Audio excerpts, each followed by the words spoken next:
Теперь конкретно о ситуации на Северном Кавказе. И я хотел бы начать с Ингушетии. События, которые происходят в Ингушетии. Очень справедливо говорят, что это такое кавказское болотное дело. Но, к сожалению, оно не стало федеральным. Я здесь не хочу говорить о первопричинах того, что почему, значит, вот это движение возникло в Ингушетии. Я говорю об этом споре о земельном споре между ингушами и чеченцами. Мы говорим, что если бы были предоставлены нормальные условия, они бы договорились бы давно и нормально решили бы проблему. Но мы считаем, что мы обязательно должны поддержать и поддерживаем те проблемы, которые ставит вот это ингушское движение. А именно, что вопросы, связанные с проблемами самоопределения, с проблемами решения проблем, связанных с границей, они должны решаться на различного рода всенародных референдумах. Это все декларируется и Конституцией Российской, и Конституциями республик, значит, и соответствующими федеральными законами.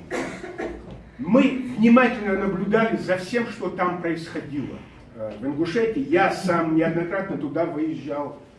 Все эти выступления были организованы на самом высочайшем уровне. Они продемонстрировали и нам на Северном Кавказе, и всей России высочайший уровень самоорганизации, высочайший уровень гражданского общества.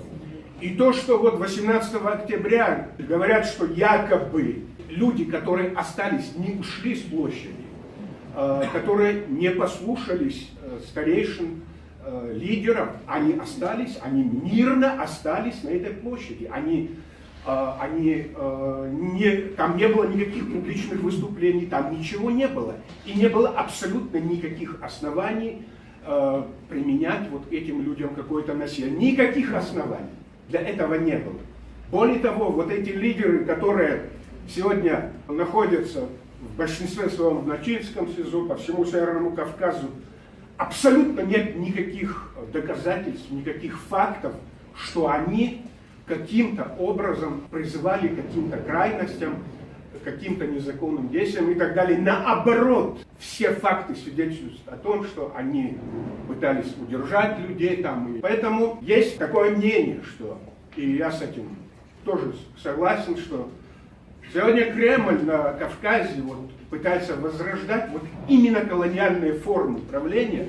Помните вот это изречение знаменитого генерала Ермолова, который говорил, что туземцы, горцы, они понимают только силу, и в лице ингушей они хотят, это пример для нас, для всех северокавказцев, вот этот генерал-губернатор говорит, вот смотрите, вот что с вами будет. Мы только так воспринимаем ингушскую проблему.